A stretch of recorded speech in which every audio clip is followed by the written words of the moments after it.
Hello friends, मैं आपका दोस्त राहुल राजपूत आपका स्वागत करता हूं आपके अपने चैनल ईरा स्टडी में। चलिए दोस्तों, तो आज हम जो बात करने जा रहे हैं वो बात करेंगे इंटरमीडिएट के मई 24 के सिलेबस के लिए। तो उसके लिए सबसे पहले हम आईसीआई के यहाँ पे हैं बॉस चैनल पे, और हम यहाँ देखेंगे कि जिसके बॉस जो चैनल है इसमें हमने टैक्सेशन का पहले खोल रखा है। चलो इससे भी बाहर जाते हैं और यहाँ पे आते हैं, इसमें बैक करके बाहर जाते हैं। और ये देखिए, ये जो हमारे पास सिलेबस है इंटरमीडिएट के मई 24 के लिए सिलेबस है हमारे पास, न्यू सिलेबस। अब इसमें समझिएगा कि इंटरमीडिएट का मई 24 में हमारे पास कितने पेपर होंगे। पेपर नंबर 1 होगा हमारा एडवांस अकाउंटिंग का, पेपर नंबर 2 हमारा कॉर्पोरेट एंड लॉ, एंड उसके जो अमेंडमेंट होगा वो हमको पढ़ना होगा। पेपर नंबर 3 में हमारे पास टैक्सेशन है। सेक्शन ए, टैक्सेशन के अंदर जो 2 सेक्शन होता है, सेक्शन ए जो कि इनकम टैक्स एंड लॉ की बात करता है, सेक्शन बी जो कि हमारा जीएसटी एंड सर्विस टैक्स की बात करता है, फिर कॉस्ट एंड मैनेजमेंट अकाउंटिंग जो पेपर नंबर हमारे पास 4 है। पेपर नंबर 5 हमारी अकाउंटिंग एंड एथिक्स की बात करता है, और पेपर नंबर 6 हमारा बात करता है finance management and strategic management के बारे में, जो कि सेक्शन ए फाइनेंस मैनेजमेंट होगा और सेक्शन बी हमारे पास स्ट्रेटेजिक मैनेजमेंट है। ठीक है, ये 6 एग्ज़ाम्स होंगे और 6 एग्ज़ाम को पास करने के बाद हमारा आर्टिकलशिप शुरू होगा। इस वीडियो के में मैं आपको बताने जाऊंगा कि आपके पूरे इंटरमीडिएट के पूरे बोथ ग्रुप के अंदर जो सब्जेक्ट्स हैं वो ये 6 हैं। हम बात करेंगे अब 1 to 1 इन सब्जेक्ट के अंदर ब्रीफ में क्या है, क्या नहीं है और क्या क्या हमको पढ़ना है। ठीक है, तो पहले मैं शुरू करता हूँ एडवांस अकाउंटिंग के बारे में। और दोस्तों, उससे पहले मैं आपको बोलूँगा, अगर आपने मेरा चैनल सब्सक्राइब नहीं किया है तो सब्सक्राइब कर लीजिए, बेल आइकन को प्रेस कर लीजिए, जिससे मेरी वीडियो आपको मिल सके सबसे पहले। तो पहले चलते हैं हम अकाउंटिंग स्टैंडर्ड के अंदर। अगर हम अकाउंटिंग स्टैंडर्ड में बात करें जाए तो हमारे पास 3 मॉड्यूल होंगे। ये रहा हमारे पास 3 मॉड्यूल, मॉड्यूल 1, मॉड्यूल 2, मॉड्यूल 3। ठीक है, तो इंटरमीडिएट के न्यू सिलेबस के अंदर जो पहला पेपर है एडवांस अकाउंट, उसको 3 मॉड्यूल में बांटा गया है, मॉड्यूल 1, मॉड्यूल 2 और मॉड्यूल 3। तो देखते हैं, मॉड्यूल 1 से ही पता चल जाएगा हमके पहले पेज में ही कि किस किस में क्या क्या दिया हुआ है। चलिए, ये फर्स्ट पेज डाउनलोड कर लेंगे और ये ओपन हो गया। ये रहा हमारे पास मॉड्यूल 1, और ये देखिए, ये अप्रैल 23 का एडिशन है। और ये चलते हैं हम नीचे, जहाँ हमको पता चलेगा भाई हमारे पास है क्या क्या पढ़ने के लिए। ये आ गया हमारा सिलेबस एडवांस एंड अकाउंटिंग का। 1 पेपर 3 आवर्स 100 मार्क्स। ये एक पेपर है और ये 3 आवर का पेपर है और ये 100 मार्क्स का है पेपर, ये हमें कहता है। अब समझिए, इसके अंदर पहला कंटेंट दिया 1 to 3, ठीक है, फिर 4, 5, ये 5 चैप्टर्स हैं, 5 जो हमें पढ़ने हैं। और इन 5 चैप्टर, मजे की बात, 5 चैप्टर को ही 3 मॉड्यूल में बांटा गया है, तो आपको उसको आसान मत समझना भाई। ठीक है, खैर, ना तो कुछ टफ होता है ना कुछ आसान होता है, करने की ज़रूरत होती है। अगर दिमाग में ठान लिया कि करना है तो करना है। तो पहला चैप्टर हमारे पास process of formulation accounting standard including Indian accounting standard, IFRS coverage standards and IFRS coverage versus adoption object and concept of cover outs. ठीक है, फिर दूसरा चैप्टर है हमारे पास framework of the preparation of the presentation of financial statement as per accounting standard. तीसरा chapter जिसके अंदर हमारे पास सिर्फ बात करते हैं application of accounting standard, application of accounting standard to various entity और एप्लीकेशन ऑफ अकाउंटिंग स्टैंडर्ड। ठीक है, और इसके अंदर अकाउंटिंग स्टैंडर्ड ये देखिएगा कि 1 से लेके 13 तक अकाउंटिंग स्टैंडर्ड है इसके अंदर, 1 से लेके 29 तक अकाउंटिंग स्टैंडर्ड है। कुछ इसमें अकाउंटिंग स्टैंडर्ड पूरे के पूरे 29 नहीं है ये, अब डर जाओ, इसमें देखो कुछ अकाउंटिंग स्टैंडर्ड नहीं होगा। आप काउंट करोगे 1 2 3 4 5 है, 6 नहीं है हमारे पास, 7 है, 8 नहीं है हमारे पास, 6 और 8 नहीं है, 9 10 11 13 14 15 16 17 18 19 है ना। ये 20 के 20 जो अकाउंटिंग स्टैंडर्ड है हमारे पास यहाँ आ गया है। इसका मतलब कि जो हम पुराने ओल्ड सिलेबस में आप एडवांस अकाउंटिंग में और जो अकाउंटिंग स्टैंडर्ड पढ़ते थे, ठीक है, वो भी हमारा इंटर के फर्स्ट पेपर में ही एडवांस अकाउंटिंग के अंदर ही अकाउंटिंग स्टैंडर्ड आ गया है। फिर चौथा चैप्टर है जो कि कंपनी के अंदर है, जिसके अंदर शेड्यूल 3 कंपनी एक्ट के अकॉर्डिंग बात करते हैं। प्रिपरेशन ऑफ फाइनेंशियल स्टेटमेंट, जिसके अंदर statement of profit and loss account, balance sheet and cash flow statement की बात करी जाती है। बाईबैक ऑफ सिक्योरिटी की बात करी जाती है। Accounting for reconstruction of company की बात करी जाती है। और फिफ्थ चैप्टर जो कि हमारा accounting for branch including foreign branches है, इसकी बात करी जाती है। ये 5 चैप्टर हैं जो कि हम पढ़ेंगे अकाउंटिंग स्टैंडर्ड के अंदर। अब चलो देखते हैं कि इनको कौन कौन से मॉड्यूल में किस तरीके से बांटा गया है।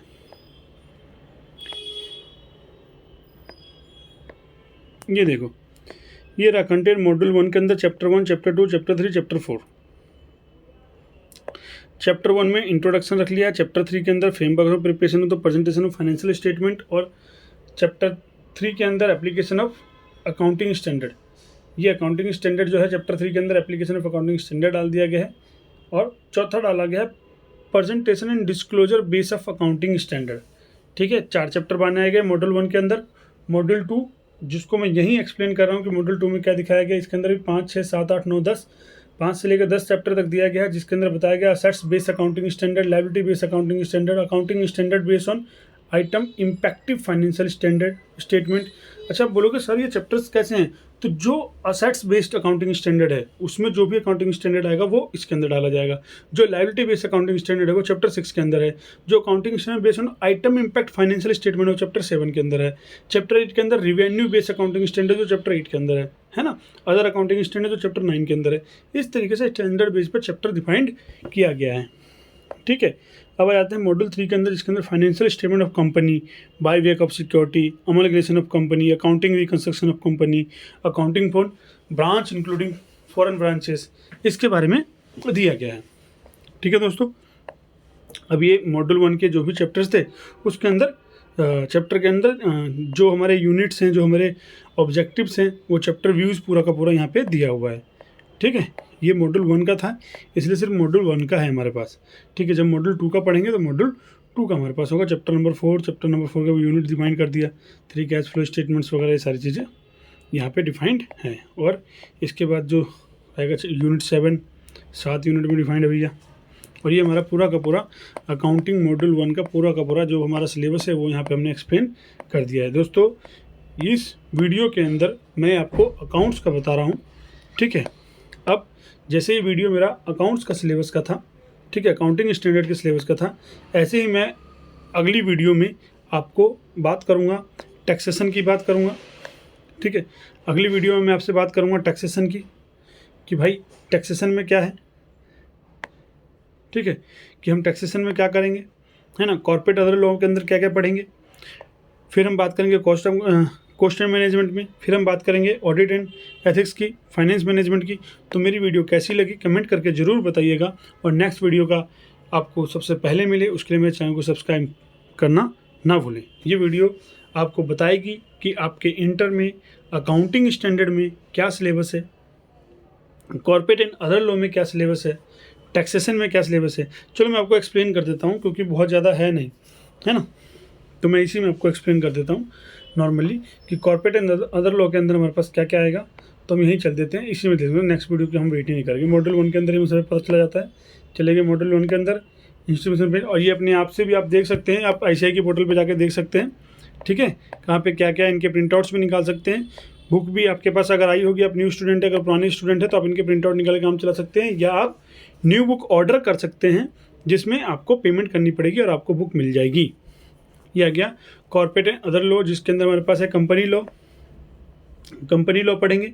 और कंपनी लॉ के अंदर ये अलग अलग चैप्टर डिफाइन करें, 11 के 11 चैप्टर हम पढ़ेंगे। दूसरा पढ़ेंगे हम LLP, फिर हम पढ़ेंगे general clauses, interpretation of status, foreign exchange management act. ये 4 के 4 एक्ट हमको पढ़ने होंगे, जिसमें अदर लॉ में है ये 3, और ये जो है ये हमारे कंपनी लॉ के अंदर का ही पार्ट है। ठीक है, ये हमारा लॉ का सिलेबस होगा। ठीक है, चलते हैं लॉ सिलेबस के बाद हमारा जो अगला सिलेबस सब्जेक्ट होएगा पेपर नंबर 3, और पेपर नंबर 3 हमारा टैक्स का पार्ट है। और पेपर नंबर 3 को कितने भागों में बांटा गया है? पेपर नंबर 3 को बांटा गया है 2 भागों में, section A, section B। Section A हमारा इनकम टैक्स, सेक्शन B हमारा गुड्स एंड सर्विस टैक्स। ठीक है, अब हमारा डीटी और आईडीटी बोलते हैं इसको। ठीक है, चलिए हम पहले section number section A income tax की बात करते हैं। इसके अंदर भी 2 मॉड्यूल है। पहला पेज हम ओपन कर लेते हैं, देखते हैं इसमें क्या बताया गया है। पहले पेज के अंदर क्या क्या आता है, क्या क्या पढ़ते हैं।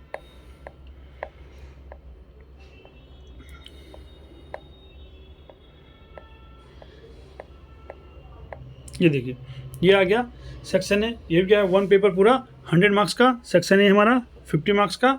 वही है, सिंपल सी बात। पास होने के लिए टोटल 50 मार्क्स और 50 होने के लिए 40 मार्क्स और एग्रीगेट के लिए 50 मार्क्स। चलिए इसमें बेसिक कॉन्सेप्ट पढ़ेंगे, रेजिडेंटल स्टेटस पढ़ेंगे, heads of income. Heads of income जैसे हमारे 4 होते हैं, salary income, house property income, PGBP, capital gain और इनकम टैक्स। हम आगे की वीडियो में बात करेंगे ब्रीफ में कि इनके अंदर क्या क्या है और हम क्या क्या पढ़ रहे हैं। अभी की वीडियो में या आज की वीडियो में मैं सिर्फ आपको सिलेबस का रिव्यू दे रहा हूँ। मैं सिर्फ आपको सिलेबस का रिव्यू दे रहा हूँ और कुछ नहीं, जिससे आपको पता चल सके कि न्यू सिलेबस, आईसीआई का न्यू सिलेबस क्या है। मेरे इस एक ही वीडियो के अंदर आपको पूरा सिलेबस मिलेगा। ठीक है, ये आ गया। फिर हमारा provision of related club income. इस चैप्टर हम पढ़ेंगे कि सभी इनकमों को, चारों इनकम हेड को कैसे क्लब करना है। फिर chapter 5 advance tax deduction, TDS के बारे में पढ़ेंगे। Provision of filing income tax return या असेसमेंट के बारे में बात करेंगे हम। और चैप्टर 7 जिसके अंदर हम कंप्यूटेशन ऑफ टोटल इनकम की बात करते हैं। टोटल इनकम कैसे कैलकुलेट किया जाता है एज पर इनकम टैक्स 1961 के अकॉर्डिंग। क्लियर? अच्छा, मैं इसी में आपको एक्सप्लेन कर देता हूँ कि गुड्स एंड सर्विस टैक्स, जिसके बारे में पढ़ेंगे। ठीक है, गुड्स एंड सर्विस टैक्स के बारे में पढ़ेंगे। एक मिनट रुकना दोस्तों।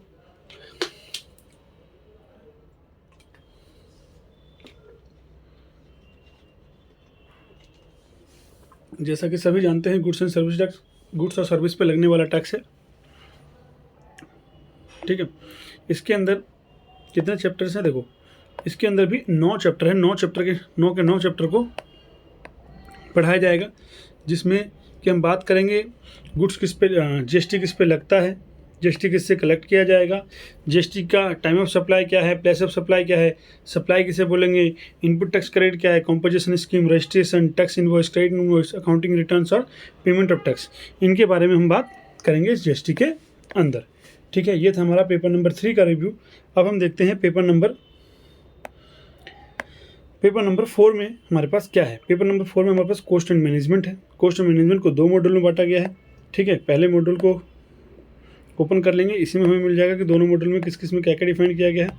ये समझो, ये देखो, कॉस्ट एंड मैनेजमेंट के अंदर का आ गया 2 मॉड्यूल। पहला मॉड्यूल कॉस्ट ऑफ 7 चैप्टर, नेमली पहले मॉड्यूल के अंदर 7 चैप्टर डाले गए, बाकी के 8 चैप्टर डाले गए मॉड्यूल 2 के अंदर, है ना। जिसके अंदर मतलब जो ओल्ड सिलेबस का कॉस्ट ऑफ मैनेजमेंट का चैप्टर था, सिलेबस था, वही बिल्कुल सेम है, डिट्टो है, कोई चेंजेस नहीं है। बहुत ही माइनर चीज़ें होंगी, चेंजेस जो हमारे अंदर यूनिट्स के अंदर होंगे, जो कि जब मैं आगे कराऊंगा तब मैं उसमें एक्सप्लेन करूंगा। अभी आप ये देख लो कि कंसिस्टेंसी ऑफ 7 चैप्टर्स नेमली है introduction to cost and management accounting है, मास्टर है, employ cost and direct cost है, ओवरव्यू, ऑब्जर्वेशन एंड कॉस्टिंग। ठीक है, ये सारी चीज़ें हैं इसके अंदर, और कुछ है नहीं। मार्जिनल कॉस्टिंग, वही सारी चीज़ें थी, है ना। अब चलते हैं हम एग्ज़ाम नंबर 5। ठीक है, जो कि हमारा किसका होगा, ऑडिट का। एग्ज़ाम नंबर 5 क्या होगा हमारा, ऑडिट का होगा, ऑडिट एंड एथिक्स। इसमें भी 2 मॉड्यूल हैं। ठीक है, पहला पेज ओपन कर लेते हैं, पता चले कि ऑडिट में हम लोग क्या पढ़ने वाले हैं। ये रहा चैप्टर 1, चैप्टर 2, चैप्टर 5। ओहो, ये रहा नाउ योर सिलेबस। ये रहा 11 चैप्टर हैं ऑडिट एंड एथिक्स को मिक्स करके। ठीक है, ये पूरे के पूरे 11 चैप्टर हम पढ़ेंगे।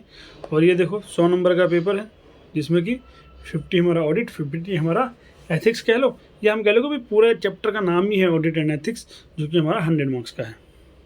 ठीक है, जिसमें वही नेचर, ऑब्जेक्टिव, ऑडिट क्या है, ऑडिट का starting, risk of assessment of the internal controls. ठीक है, ये सारी चीज़ें, ऑडिट एविडेंस, ऑडिट के लिए क्या क्या एविडेंस चाहिए होगा, ये कुल हमारे पास, मैंने बताया आपको कि जो 11 के 11 चैप्टर्स हैं ये हमें पढ़ने होंगे। ऑडिट ऑफ बैंकिंग्स, किस तरीके से हमें ऑडिट करना है, बस ये चीज़ें इसके अंदर। क्लियर? इसमें भी कोई बहुत ज़्यादा चेंजेस नहीं है ऑडिट के अंदर, है ना। अब बात करते हैं हम last paper, finance and management and statics management के अंदर इसको भी सीधी सी बात है 4 मॉड्यूल हैं, 2 सेक्शन में बांटे गए हैं। सेक्शन ए के 2 मॉड्यूल, सेक्शन बी के 2 मॉड्यूल। ठीक है, फाइनेंस एंड मैनेजमेंट। ये देखिए,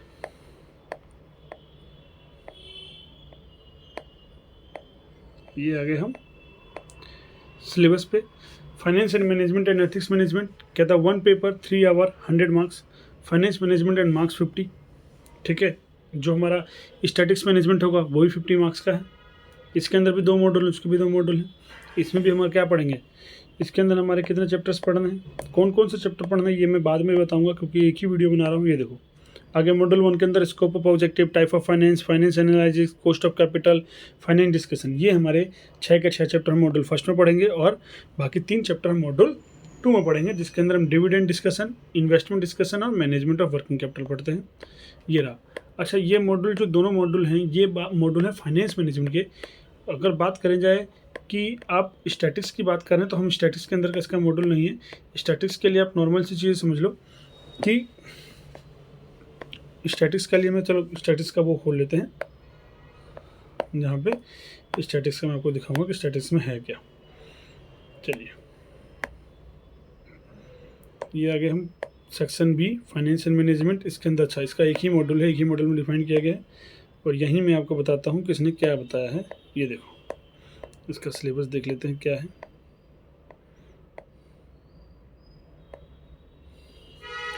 स्टैटिक्स मैनेजमेंट 50 मार्क्स, जिसके अंदर इंट्रोडक्शन टू स्टैटिक मैनेजमेंट है, एनालिसिस एक्सटर्नल इन्वायरमेंट है, कहता है एनालिसिस इंटरनल एनवायरनमेंट्स है।